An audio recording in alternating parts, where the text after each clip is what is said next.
ರಜತ್ ಅವರೇ, first reaction ನೆನ್ನೆ ಏನಾಯಿತು ಮೇಡಮ್? ಅದೇ ನಿನ್ನೆ ನಂದು 4 ಗಂಟೆಗೆ ಪ್ಯಾಕಪ್ ಆಯಿತು ಶೂಟಿಂಗು. ಮೊನ್ನೆ ಬೆಳಗ್ಗೆ ನಾನು ಬಂದು ಸ್ನಾನ ಮಾಡಿಕೊಂಡು ಡೈರೆಕ್ಟಾಗಿ ಧರ್ಮಸ್ಥಳಕ್ಕೆ ಕೊಟ್ಟಿದ್ದು. ಮೇನ್ ರೀಸನೇ ಇದು, ನಾನು ಸೌಜನ್ಯ ಅವ್ರ ಅಮ್ಮನ್ನ ಮೀಟ್ ಮಾಡಬೇಕು ಅಂತ ಹೋದೆ. ಗಿರೀಶ್ ಸರ್ನ ಮೀಟ್ ಮಾಡಿಕೊಂಡು ಆಮೇಲೆ ಮಹೇಶ್ ಸರ್ನ ಮಾತಾಡಿಸ್ಕೊಂಡು ಆಮೇಲೆ ನನಗೆ ಸ್ವಲ್ಪ ಕ್ಲಾರಿಫಿಕೇಷನ್ಸ್ ಇತ್ತು. ಸೊ ಅವ್ರ ಹತ್ರ ಮಾತಾಡಿದ್ಮೇಲೆ ಸ್ವಲ್ಪ ಇನ್ನೂ ಸ್ವಲ್ಪ ನೆಮ್ಮದಿ ಆಯಿತು. ಆಮೇಲೆ ಅವ್ರ ಹತ್ರ ಮಾತಾಡಿದ್ಮೇಲೆ ನೆಕ್ಸ್ಟು ಸೌಜನ್ಯ ಮನೆಗೆ ಹೋಗಿದ್ದು. ಅವ್ರ ತಾಯಿ ಹತ್ರ ಒಂದು ಅರ್ಧ ಗಂಟೆ ಮಾತಾಡಿ ಎಲ್ಲ ಧೈರ್ಯ ಹೇಳಿ ನಾವು ಬಂದ್ವಿ. ಆಚೆ ಬಂದ ತಕ್ಷಣ ಒಂದು ಲೋಕಲ್ಲು ಪ್ರೆಸ್ ಅವರೆಲ್ಲ ಇದ್ದರು ಅಲ್ಲಿ, ಆ ಏರಿಯಾದವರು. ಅವರೆಲ್ಲ ಕ್ವಶನ್ಸ್ ಎಲ್ಲ ಕೇಳಿದ್ರು, ಎಲ್ಲ ಮಾತುಕತೆ ಆಯಿತು. ಅದಾದಮೇಲೆ ನಾನು ಹೊರಟೆ. ಮೇನ್ ರೋಡಿಗೆ ಬಂದಮೇಲೆ ಅಲ್ಲಿ ಯೂಟ್ಯೂಬರ್ಸ್ ಇಟ್ಕೊಂಡ್ಬಿಟ್ರು. ನಾನು ಒಬ್ಬರೇ ಇದ್ದಿದ್ದು. ಸರ್ ಒಂದು 5 ನಿಮಿಷದಲ್ಲಿ ಮುಗಿಸ್ಬಿಡ್ತೀನಿ. ಸರಿ ಆಯಿತು, ಇನ್ನೇನು ಒಬ್ಬರೇ ಇದ್ದಾರಲ್ಲ ಅಂತ ಇಳಿದೆ. ಅವ್ರಿಗೆ ಹೆಂಗೋಯ್ತೋ ವಿಷಯ ಗೊತ್ತಿಲ್ಲ, ಇನ್ನೊಂದು 4-5 ಜನ ಯೂಟ್ಯೂಬರ್ಸ್ ಬಂದ್ಬಿಟ್ರು. ಬಹುಶಃ ನಾನು ಹೊರಟುಬಿಟ್ಟಿದ್ರೆ ಇದು ಆಗ್ತಿರ್ಲಿಲ್ವೇನೋ ಅನ್ನಿಸುತ್ತೆ. ಅವ್ರು ಬಿಡಲಿಲ್ಲ. ಇಲ್ಲ ಸರ್ ಅಣ್ಣ ಲಾಸ್ಟ್ ಒಂದೊಂದು ತೊಗೊಳ್ಳಿ ಆಯಿತು ಸರಿ ಅಂತ ಮುಗಿಸ್ದೆ ಅದನ್ನು. ಇನ್ನೇನು ಹೊರಡಬೇಕು ಕಾರ್ ಹತ್ಕೊಂಡು ಅನ್ನೋ ಟೈಮಲ್ಲಿ ಬಂದರು ಮೇಡಮ್. ಒಂದು ಸ್ಕಾರ್ಪಿಯೋ ಬಂತು, ಒಂದು ಓಮ್ನಿ, ಒಂದು 4-5 ಆಟೋಗಳು, ಆಮೇಲೆ ಒಂದು 7-8 ಬೈಕ್ಗಳು ಬಂದರು. ಒಂದು 60-65 ಜನ ಆರಾಮಾಗಿದ್ದರು. ಬಂದಿದ್ದೆ ಏಕಾಏಕಿ ಯೂಟ್ಯೂಬರ್ಸ್ ಮೇಲೆ ಬಿದ್ದರು. ಎಂತಕ್ಕೆ ಇಂಟರ್ವ್ಯೂ ಮಾಡ್ತಾಯಿದ್ದೀರಾ, ಎಂತಕ್ಕೆ ಕ್ಷೇತ್ರದ ಬಗ್ಗೆ ಮಾತಾಡ್ತಾಯಿದ್ದೀರಾ ಅಂತ. ನಾನು ಅಲ್ಲೇ ನಿಂತ್ಕೊಂಡಿದ್ದೆ, ನೋಡ್ತಾ ಇದ್ದೆ. ಆಮೇಲೆ ನನಗೆ ಅವರು ತುಳು ಮಾತಾಡ್ತಾಯಿದ್ರು. ಆಸ್ ನಾಟ್ ಸೋ ಕ್ಲಿಯರ್ ಒಂದು ಲ್ಯಾಂಗ್ವೇಜ್. ಸೊ ನಾನು ನಿಂತ್ಕೊಂಡು ನೋಡ್ತಿದ್ದೆ, ಏನು ಮಾತಾಡ್ತಿದ್ದಾರೆ, ಏನು ಕತೆ ಅಂತ. ನನ್ನ ಈ ಕಡೆ ಸೈಡ್ಗೆ ಒಬ್ಬರು ಕರ್ಕೊಂಡು ಹೋದ್ರು. ಅತಿ ಸರ್. ನಾನು ಒಂದು ನಿಮಿಷ ಏನು ಕತ್ತಬೇಕು, ನಾನು ಒಂದು ನಿಮಿಷ ಇರಿ ಅಂದೆ. ಸರ್ ನಿಮ್ಮ ಮೇಲೆ ಭಾಳ ಗೌರವ ಇದೆ, ನಮಗೆ ತುಂಬ ಮರ್ಯಾದೆ ಇದೆ, ಇವ್ರ ಜೊತೆಲ್ಲ ಸೇರಿಬಿಡಿ. ಸರ್ ನಾನು ಇಲ್ಲಿ 6 ಜೊತೆ ಸೇರಕ್ಕೆ ಬಂದಿಲ್ಲ ಸರ್. ನಂದೇನೋ ಒಂದು ಚಿಕ್ಕ ಇದಿತ್ತು, ನನಗೇನು ಮಾಡಬೇಕು ಅನ್ಸುತ್ತೋ ನಾನು ಮಾಡೋಕ್ಕೆ ಬಂದಿದ್ದೀನಿ.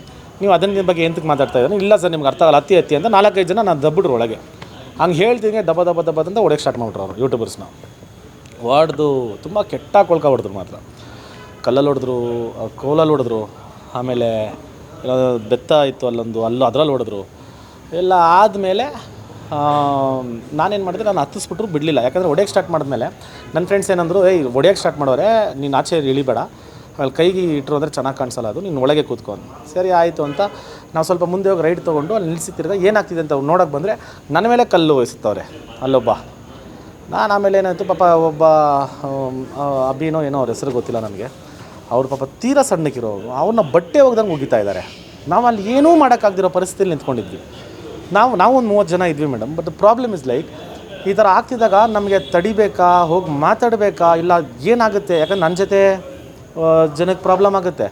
ಇನ್ನೊಂದೇನು ನನ್ನ ಮೈಂಡಲ್ಲಿ ಬಂದಿದ್ದು ಅಂದರೆ, ನಾವು ಬಂದಿರೋ ತುಂಬ ಸೂಕ್ಷ್ಮತೆ ಇರೋವಂಥ ವಿಷಯಕ್ಕೆ ಇದನ್ನೆಲ್ಲೋ ದಾರಿ ತಪ್ಪಿಸೋಕ್ಕೆ ಇದು ಮಾಡ್ತಾ ಇದ್ದಾನೆ ಅಂತ ನನಗನ್ನಿಸಿ ತುಂಬಾ ಕಂಟ್ರೋಲ್ ಮಾಡ್ಕೊಂಡು ಹಲ್ಲು ಕಚ್ಕೊಂಡೆ. ಯಾಕಂದರೆ ಇದನ್ನು ಬೇರೆ ಥರ ತಿರುಗಬಾರ್ದು ಈ ವಿಷಯ. ಈಗ ನೀವು ಬೇರೆ ಥರ ತಿರುಗಬಾರ್ದು ಅಂತ ಹಲ್ಲು ಕಚ್ಕೊಂಡೆ ಅಂತ ಹೇಳ್ತಾ ಇದ್ದೀರಿ. ಅವ್ರು ಇನ್ನೊಂದು ಹೇಳ್ತಾ ಇದ್ದಾರೆ, ಅಲ್ಲಿ ದಲಿತ ಮಹಿಳೆಯನ್ನು ಧರ್ಮಸ್ಥಳದ ವಿರುದ್ಧವಾಗಿ ನೀವು ಮಾತಾಡಿ ಅಂತ ಹೇಳಿ ಇವರೆಲ್ಲರೂ ಅಪ್ರೋಚ್ ಮಾಡ್ತಾಯಿದ್ರು. ಅಪ್ರೋಚ್ ಮಾಡಿ ಆಕೆ ಮೈ ಮೇಲೆ ಕೈ ಹಾಕಿದ್ರು. ಹಾಗಾಗಿ ಅಲ್ಲಿನ ಏನು ಭಕ್ತಾದಿಗಳಿದ್ರು ಅವರು ಧರ್ಮದ ಇಟ್ಕೊಟ್ರು ಯೂಟ್ಯೂಬರ್ಸ್ಗೆ ಅಂತ ಹೇಳ್ತಾ ಇದ್ದಾರೆ. ನಿಜವಾಗ್ಲೂ ಅಂಥದ್ದೇನಾದರೂ ನಡೀತಾ ನೀವು ಕಂಡಂಗೆ? ಯಾರು ಮೇಡಮ್ ದಲಿತ ಮಹಿಳೆ? ಅಲ್ಲಿ ಆಯಿತು, ಅದಕ್ಕೆ ಅವ್ರಿಗೆ ಒದೆ ಬಿದ್ದಿದ್ದು ಯೂಟ್ಯೂಬರ್ಸ್ಗೆ ಅಂತ ಹೇಳಿ ಹೇಳ್ತಾ ಇದ್ದಾರೆ. ಅಲ್ಲ ಮೇಡಮ್, ನಾನಿದ್ದು ಒಬ್ಬ ರೆಸ್ಪಾನ್ಸಿಬಲ್ ಸಿಟಿಸನ್ ಆಗಿ ನಾನು ಒಂದು ಕರ್ನಾಟಕ ಇಂಡಸ್ಟ್ರೀಲಿ ಏನೋ ಒಂದು ಚಿಕ್ಕಪುಟ್ಟ ಹೆಸರು ಇಟ್ಕೊಂಡು ದಲಿತ ಮಹಿಳೆಯ ಮೇಲೆ ಕೈ ಹಾಕೋವರೆಗೂ ನಾನು ಸುಮ್ಮನೆ ಇರ್ತಿದ್ನ? ಇವರೊಬ್ಬರೇ ನಾ ಕಿಲಾಡಿಗಳು, ಇವರೇ ಬಂದು ಹೊಡಿಬೇಕಾ? ನಾನೇ ಹೊಡಿತಿದ್ದೆ. ಹಂಗಾಗಿದ್ರೆ ಒಂದು ಹೆಂಗಸಿಗೆ ನನ್ನ ಮುಂದೆ ಆ ಥರ ಅವಮಾನ ಆಗ್ತಿದ್ದಾಗ ನಾನೇ ಹೊಡೆದಿರುವೆ ಅವ್ರಿಗೆ. ಇವ್ರೇನು ಬಂದು ಹೊಡಿಯೋದು? 100% ಸುಳ್ಳು ಮೇಡಮ್. ನಾನೇ ಇದ್ದೆ ಅಲ್ಲಿ, ಯಾವ ದಲಿತ ಮಹಿಳೆನೂ ಇರಲಿಲ್ಲ. ನನ್ನ ಹತ್ರ ವೀಡಿಯೋಗಳಿದೆಯಲ್ಲ, ಎಲ್ಲಿದ್ರು ದಲಿತ ಮಹಿಳೆ. ಆಮೇಲೆ ಅವ್ರು ಮಾತಾಡ್ತಾರೆ, ರೆಕಾರ್ಡಿಂಗ್ ಐತಲ್ಲ ವೀಡಿಯೋದಲ್ಲಿ.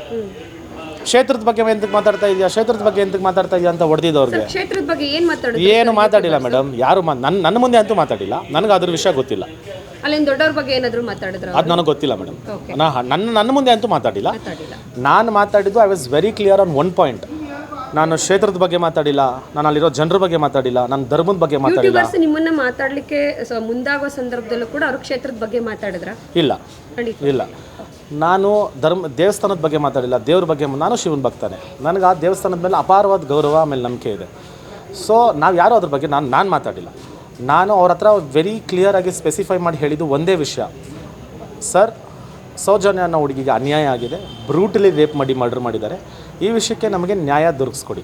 ಈಗ ಇದೇ ಸಂದರ್ಭಕ್ಕೆ ನೀವು ಯಾವುದಕ್ಕಾಗಿ ಮಿಡಿದು ಹೋದ್ರೋ ಅದೇ ಸಂದರ್ಭಕ್ಕೆ ಅದೇ ವಿಷಯಕ್ಕೆ ಒಂದು ಟೀಕೆ ಕೇಳಿ ಬರ್ತಾ ಇದೆ. ರಜತ್ಗೆ ಇಷ್ಟು ವರ್ಷ ಸೌಜನ್ಯ ಪ್ರಕರಣ ಗೊತ್ತಿರಲಿಲ್ವಾ? ಈಗ ನಿನ್ನೆನೇ ಯಾಕೆ ಹೋದ್ರು? SIT ತನಿಖೆಯಲ್ಲಿ ನಡಿಬೇಕಾದ್ರೆ ಪ್ರಚಾರ ತಗೊಳಕ್ ಹೋದ್ರ ಇವರು ಅಂತ ಏನು ಹೇಳ್ತೀರಿ ಮೇಡಮ್? ಇವಾಗ ನಾನು ರಜತ್ ಅಂತ ನಿಮ್ಗೆ ಗೊತ್ತಲ್ಲ ಮೇಡಮ್? ಇವಾಗ ಮಾತಾಡ್ತಿರೋ ರಜತು ಅಂತ ಗೊತ್ತಲ್ವಾ ಮೇಡಮ್? ಸೊ ಕರ್ನಾಟಕದಲ್ಲಿ ನನಗೆ ಆಗಲೇ ಒಂದು ಹೆಸರಿದೆ ಮೇಡಮ್, ಚಿಕ್ಕ ಹೆಸರು. ಸೊ ಎಲ್ಲರಿಗೂ ನಾನು ರಜತು ಅಂತ ಗೊತ್ತು. ಸೊ ನನಗಷ್ಟು ಒಂದು ಸಾಕು. I am very happy with it. ಎಲ್ಲೇ ಹೋದ್ರೂ ತುಂಬ ಅವ್ರ ಮನೆ ಹುಡುಗನ ಥರ ನಾನು ಟ್ರೀಟ್ ಮಾಡ್ತಾರೆ. ಎಷ್ಟೋ ಜನ ಮನೆ ಕರ್ಕೊಂಡು ಊಟ ಹಾಕಿದ್ದಾರೆ, ನನ್ನ ಅಧಿಕಾರದಿಂದ ಸೆಲ್ಫಿ ಕೇಳ್ತಾರೆ, ತುಂಬ ಚೆನ್ನಾಗಿ ನಾನು ಟ್ರೀಟ್ ಮಾಡ್ತಾರೆ. So already I have my name. Sir ಅಲ್ಲೇ ನೋಡ್ಕೊಂಡು ಮಾತಾಡೋಕ್ಕಲ್ಲ please. So I already have my name. So ಹಂಗಿದ್ದಾಗ ಇದರಿಂದ ಇಂಥ ಸೆನ್ಸಿಟಿವ್ ವಿಷಯದಿಂದ ಒಂದು ಚೀಪ್ ಪಬ್ಲಿಸಿಟಿ ತೊಗೊಳೋಂಥ ಚೀಪ್ ಮೆಂಟಾಲಿಟಿ ನನಗಿಲ್ಲ. ನನಗಾಗಲೇ ಒಂದು ಹೆಸರಿದೆ, ಸಾಕು ನನಗದು. ಓಕೆ, ಸೊ ಇದರಿಂದ ನನಗೇನು ಬೇಡ. ಆಮೇಲೆ ಇನ್ನೊಂದು ವಿಷಯ ಹೇಳ್ತೀನಿ. ಬಿಗ್ ಬಾಸ್ಗಿಂತ ಮುಂಚೆನೂ ನಾನು ಈ ವಿಷಯದ ಬಗ್ಗೆ ಮಾತಾಡಿದ್ದೀನಿ, ಧ್ವನಿ ಎತ್ತಿದ್ದೀನಿ, ಬೇರೆ ನ್ಯೂಸ್ ಚಾನಲ್ಸ್ ಹತ್ರ ನಾನು ಮಾತಾಡಿದ್ದೀನಿ, ಧ್ವನಿ ಎತ್ತಿದ್ದೀನಿ. ಇದು ಯಾರಿಗಾರ ಗೊತ್ತಿಲ್ಲ? ಏನಂತ ಗೊತ್ತಿಲ್ಲ? ಇವಾಗ ನಾನು ಎಲ್ಲರೂ ಗುರ್ತಿಡಿತಾ ಇದ್ದಾರೆ. ಇವಾಗ ಎಲ್ಲರಿಗೂ ನನ್ನ ಬಗ್ಗೆ ಗೊತ್ತು. So that is why they are pointing now. ಇವಾಗ ಮೇಡಮ್ ಈ ವಿಷಯದ ಬಗ್ಗೆ ನಾವು ಸೀನ್ ಮಾಡ್ತಾನೇ ಇರಲಿಲ್ಲ, ನಮಗೆ ಮಾಡೋ ಅವಶ್ಯಕತೆನೇ ಇರಲಿಲ್ಲ.